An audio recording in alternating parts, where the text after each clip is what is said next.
Hello and welcome to FatbossTV. Today we're looking at Brackenspore from Highmaul on Heroic or the Warlords of Draenor beta. Hello, I'm back. Hello. Welcome back, Alex. I'm back from holiday. But yeah, this boss is really good. Very awesome boss. Mainly because you spend half the time, well, some of your players will be spending half their time running around with flamethrowers. Don't really get that very often, which is pretty awesome. And the rest of you will be fighting bad mushrooms as well as healing up good mushrooms and generally killing some big swamp creature kind of thing. So yeah, it's pretty cool. It's a pretty interesting fight. It's a very good fight. Now, as we do with all these videos, let's go straight in and let's talk about the mechanics. So as Alex said, you have people running around with flamethrowers, and the reason why you're running around with the flamethrowers is because you're trying to remove an ability called Creeping Moss. Now, these are patches of green shit on the ground that if you stand inside them, you'll start taking ticking nature damage, but you also have your movement speed decreased. And you're probably thinking, well, you can just move out of them. Problem is that if any enemies are stood inside them, they get healed for 2% of their maximum health every second or so. And on the beta, the boss did have a fair amount of health, like Enrage seems to be quite a fundamental factor. So of course, if the bosses are in there, healing for 2% of his health every 2 seconds, yeah, you're going to be fucked up. So you got to be very careful with this. You got to really keep on top of it with these flamethrowers. So when we did testing on the beta, only 2 people could get the flamethrowers, and you could pick them up before the fight started. They were just on weapon racks, like in the boss area. But we assume that maybe there'll be more for 30 players. We're not too sure, but either way, we only had the 2. And how they work is that they're an extra action button. You hit it, you have a little heat bar at the bottom of your screen that'll indicate how long you have, and then you run over to the patches and you remove them. And while you are using the flamethrower, you are pacified. You can't use any healing abilities or offensive spells. You can't do anything. Literally, while it is being casted, essentially, you need to just go around and clear up these patches. Now, once the heat meter at the bottom does reach 100, you will no longer be able to use the flamethrower. It's very much like the gunship boats from ICC sort of thing. You're kind of fucked. But it seems like there isn't really a way of kind of stopping that. Maybe you could stop just before it and wait for it to cool down. Not sure. But when you do reach 100 energy, it will take 5 seconds, it will overheat, and then it will start to decrease. However, I'm not sure if it was intended or not, but if you threw the gun on the ground and picked it back up, it was suddenly ice cold, Lawrence, because the floor is, of course, a freezer. So, yeah, you could just throw it on the floor and pick it back up, and you could kind of flamethrower forever. Not sure if that's intended. I doubt that'll make it to live. I really don't think it will. But it seemed like you kind of had to do that because of the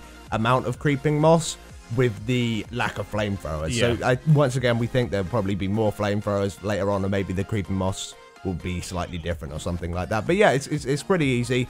Literally just clear up the areas. Make sure that if you are going to clear a big area because you're behind, start where like there are like the boss and stuff is. Make sure you clear that area first because it'll just grow into the boss and it'll be a pain in the ass. But as long as you keep on top of it, it's not very difficult to do. And also something that was happening when you did actually clear the creeping moss was that you were getting a buff that increased your crit chance, multi-strike, and haste, and this was stacking.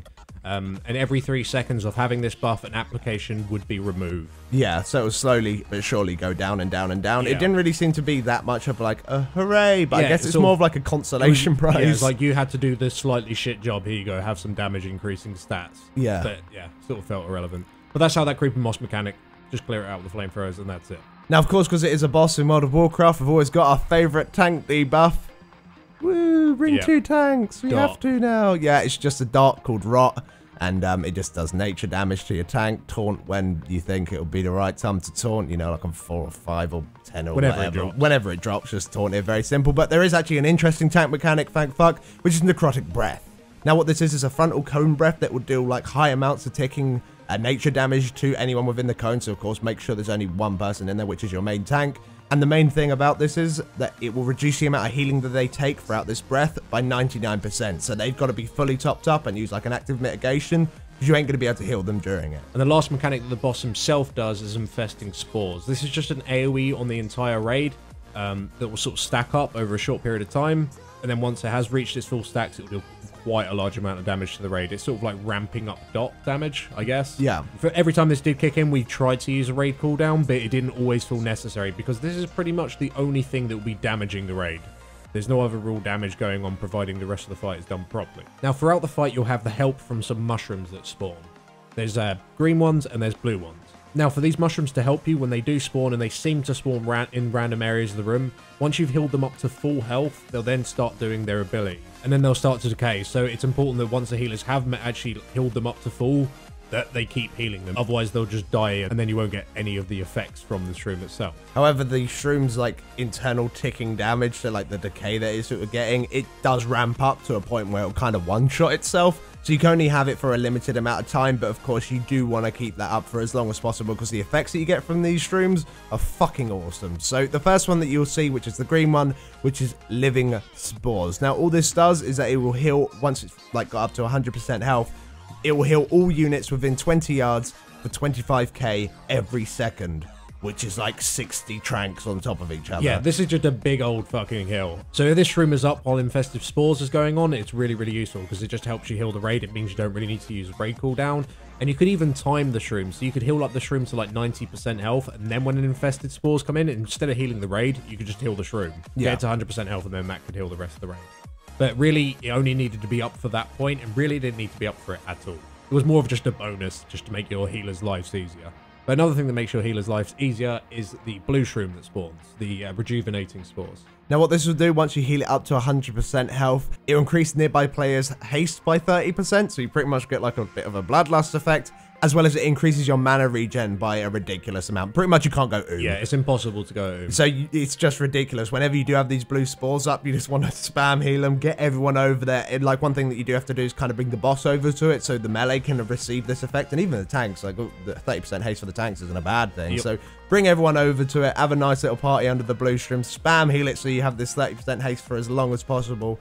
And it's just amazing. It's like the #1 thing that you really need to keep on top of is this blue shroom, because one, like we've said, the enrage timer seems to be quite tight. So with these shrooms, you need to use them to deal with the other mechanics as well as like kill the boss in time. But the mana regen for healers, like all the healers are out of mana permanently on the beta right now. So I'm sure they're very happy about it too. So there's 2 good mushrooms, but there's also 1 bad mushroom, which is Mind Fungus. When this spawns, it will place an aura around itself that reduces the cast speed of all targets nearby by 75%. However, that's all it does. It doesn't do any damage or anything. But this shroom will actually spawn on top of players. So if everyone is stacked on top of a blue shroom, this shroom will then spawn on top of the blue shroom as well, making the 30% haste sort of useless. Yeah. So the idea is that you kill this shroom as soon as you possibly can when it does spawn. We just had all our melee switch to it and just blow it up as soon as we possibly can. But apart from that, it didn't really matter. Yeah. Because, of course, you do want the melee to go over to it, because one, the melee will be close nearby anyway because of the blue shroom, but, of course, the range aren't going to have a lot of cast speed to deal with it, so, yeah, do throw your melee on it, it'll go down nice and quickly. But apart from all those shrooms, Lawrence, there's also some bad ads. Yeah, so there's these plant things that spawn that will spam something called Spore Shooter. Now, this is a projectile that will target a random person in the raid, and once it hits that person, it'll hit them for 50k, but it'll do an 8-yard AoE around it for another 50k as well. So if the whole raid is stacked up the entire time and this hits the raid, everyone gets hit for a very, very large amount. However, these are actually projectiles that you can block. So what we did is that we had hunters situated around the room to stand in front of these spore shooters, so that whenever they did target anyone in the raid, they immediately just hit the hunters in the back. Bastards. Poor hunters, man. Hunters always get the worst jobs. Yeah, they do. Yeah, so suicide hunters pretty much just sitting there.